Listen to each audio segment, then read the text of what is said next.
Ya keçməzdən əvvəl kanala abunə olmağı və videonu bəyənməyi unutmayın. Fövqəladə Hallar Nazirliyi gözlənilən hava şəraiti ilə əlaqədar əhaliyə müraciət edib. Yeni Sabah az xəbər verir ki, müraciətdə deyilir.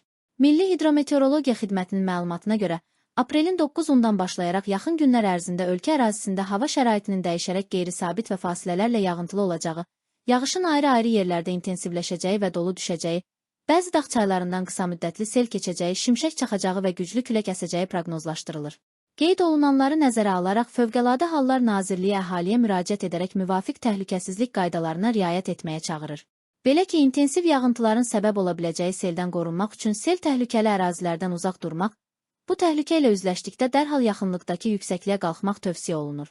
Həmçinin güclü külək zamanı yüngül konstruksiyalı və müvəqqəti tikililərdən, bina və reklam lövhələrindən uzaq durmaq, elektrik dirəyi və naqillərinin, hündür ağacların altında dayanmamaq tövsiyə olunur.